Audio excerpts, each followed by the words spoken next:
గౌరవనీయులు సహచర మంత్రివర్యులు స్థానిక శాసనసభ్యులు ప్రియ మిత్రులు శ్రీధర్ బాబు గారు, గౌరవ మంత్రివర్యులు కోమటిరెడ్డి వెంకటరెడ్డి గారు, గౌరవ మంత్రివర్యులు పొంగులేటి శ్రీనివాసరెడ్డి గారు, గౌరవ మంత్రివర్యులు పొన్నం ప్రభాకర్ గారు, పెద్దలు గౌరవనీయులు శాసన మండలి సభ్యులు జీవన్ రెడ్డి గారు, గౌరవనీయులు పార్లమెంట్ సభ్యులు వివేక్ వెంకటస్వామి గారు, అదేవిధంగా ఇంజనీర్ ఇన్ చీఫ్ మురళీధరరావు గారు, ఇతర ఇంజనీర్లకి, అదేవిధంగా ఎల్ఎన్టీ నవయుగ ఆఫ్కాన్ సంస్థల సీనియర్ ప్రతినిధులకి, మరి ఇక్కడ చేసిన ప్రజాప్రతినిధులకి, జిల్లా కలెక్టర్ గారికి, ఎస్పీ గారికి, ఎంతో కష్టపడి ఇంత దూరం హైదరాబాద్ నుంచి కరీంనగర్ వచ్చేసిన నా మీడియా మిత్రులందరికీ కూడా నమస్కారం. ఈరోజు మేము ఈ Medigadda barrage visit inspection programme పెట్టుకున్నాం. కాళేశ్వరం ప్రాజెక్ట్ విషయంలో మా పార్టీ అభిప్రాయం మొదటి నుంచి ఒకటిగానే ఉంది. ప్రాణహిత చేవెళ్ల ప్రాజెక్టు ఆనాడు కాంగ్రెస్ ముఖ్యమంత్రి రాజశేఖర రెడ్డి గారు శంకుస్థాపన చేసినప్పటిది. మీకు ఒకసారి ఆ అంకెలు కూడా చెప్తాను. 38,000 కోట్లతో 16,40,000 ఎకరాల కొత్త ఆయకట్టు ఇవ్వడానికి ప్రాణహిత చేవెళ్ల ఒప్పుకోవడం జరిగింది. కట్టాలని ఆ ప్రభుత్వం నిర్ణయం తీసుకోవడం జరిగింది. మరి కాలువలు తోవడం జరిగింది. ఆ బ్యారేజ్ విషయంలో, ఆ హైట్ విషయంలో మహారాష్ట్రలో జరగబోయే కొద్దిపాటి ముంపుకి ఆ ప్రభుత్వంతో, అక్కడున్న ప్రజలతో చర్చలు జరుగుతున్న సందర్భంగా ప్రభుత్వం మారింది. ప్రభుత్వం మారి బీఆర్ఎస్ ప్రభుత్వం వచ్చిన కొత్తలో అదే ప్రాజెక్టు నిర్మాణం చేయాలనే ఉద్దేశంతో ముందుకు పోయినారు. వాళ్ళు కూడా ఈ ఏ హైట్ కట్టాలి, ఎంత సబ్మర్జెన్స్ అవుతుంది, మరి 1000 ఎకరాల, 2000 ఎకరాల, 3000 ఎకరాల, దానికి కంపెన్సేషన్ ఎట్లు ఇవ్వాలి, అక్కడ కొంత వాళ్ళు వ్యతిరేకించినా దానికి ఏ విధంగా సంజాయించాలనేది ముందు చర్చలు జరిగినాయి. అనుకోకుండా అకస్మాత్తుగా ఆ ప్లాన్ మొత్తం మార్చేసి, మరి ఆ లొకేషన్ ప్రాజెక్ట్ కూడా మార్చేసి,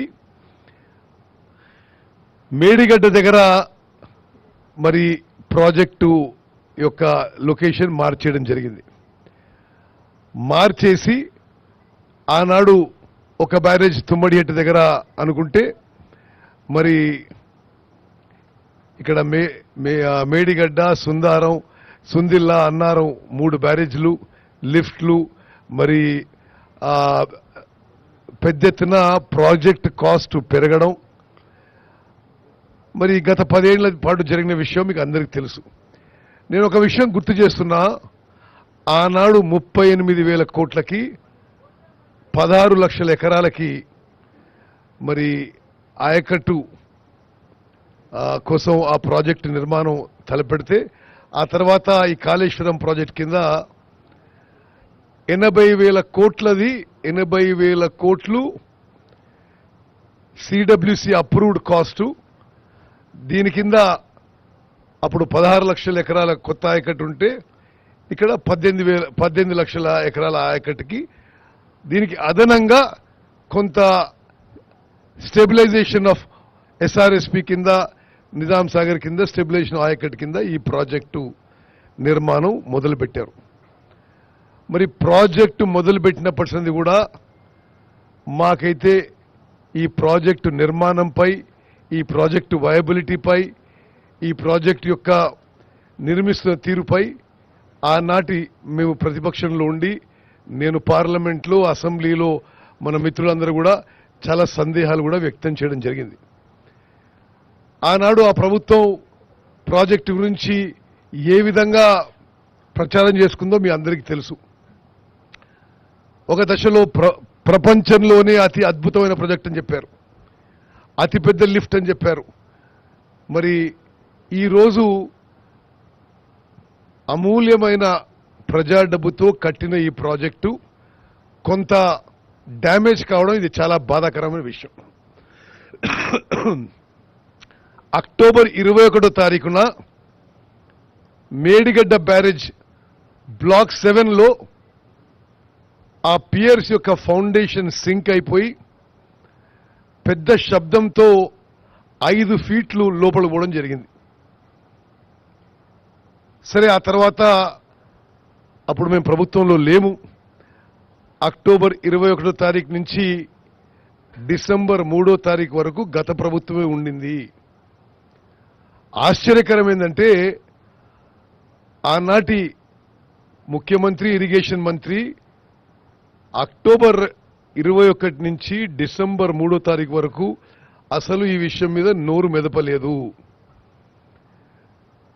అంటే ఎంత 10 + 30 40 45 డేస్ పాటు ఇంత మేజర్ ఇన్సిడెంట్, 10 ఏళ్ల పాటు ప్రపంచంలోనే అద్భుతమైన కాళేశ్వరం ప్రాజెక్ట్ కడుతున్నా అని చెప్పిన పెద్ద మనిషి ఇంత మేజర్ డ్యామేజ్ జరిగితే దాన్ని విజిట్ చేయడం కానీ, రివ్యూ చేయడం కానీ, దాని మీద ఒక స్పష్టమైన స్టేట్మెంట్ ఇవ్వకపోవడం ఇది దురదృష్టకరం. మేము 7వ తారీఖు అంటే ఒక 10 రోజుల క్రితం మేము బాధ్యతలు తీసుకొని ఇది చాలా సీరియస్ ఇష్యూ అనే విషయం పరిగణించుకొని మన గౌరవ ముఖ్యమంత్రి గారు మొత్తం విషయంపై జ్యుడిషియల్ ఎంక్వైరీ వేస్తారని చెప్పి శాసన మండలిలో ప్రకటించిన విషయం మీ అందరికీ తెలుసు. అది అతి త్వరలో వేయబోతున్నాం. మరి ఫీల్డ్లో విషయాన్ని ఒకసారి పరిశీలించి మన ఇంజనీర్లని, అదేవిధంగా నిర్మించిన ఏజెన్సీలని సైట్ మీద ఒకసారి ఒక వాస్తవాలు తెలుసుకునే విధంగా మేము కూడా ఈరోజు మరి మంత్రులు అందరం కూడా మేడిగడ్డ బ్యారేజ్ విజిట్ కోసం రావడం జరిగింది. సరే, దీని తర్వాత వీలుని బట్టి ఇక్కడి నుంచి కన్నేపల్లి దగ్గర పంప్ హౌజు, అక్కడి నుంచి అన్నారం బ్రిడ్జు, అన్నారం బ్యారేజు చూసి మేము హైదరాబాద్ తిరిగిపోతాం. నిజంగా నేను మీడియా మిత్రులకి మనస్ఫూర్తిగా మీరు ఇంత దూరం నుంచి వచ్చి ఈ విషయాన్ని కవరేజ్ ఇవ్వడం మరి మనస్ఫూర్తిగా మీకు ధన్యవాదాలు తెలియజేస్తున్నాను. ఇప్పుడు ఈ మేడిగడ్డ బ్యారేజ్ విషయంలో సరే నిపుణులు వారి యొక్క అభిప్రాయం తెలియజేస్తారు. ఆ తర్వాత సరే మేము ఈరోజు కొంత వాస్తవాలని పరిశీలన చేయడానికి ఈ విజిటు, ఇక్కడి నుంచి తిరిగిపోయిన తర్వాత ముఖ్యమంత్రి గారితో సమావేశమై తుది నిర్ణయం కూడా ప్రకటిస్తామని చెప్పి నేను మనవి చేస్తూ 2-3 విషయాలు చెప్పాలి మీకు. అంటే ఇప్పుడు ఈ అంకెలు చూస్తుంటే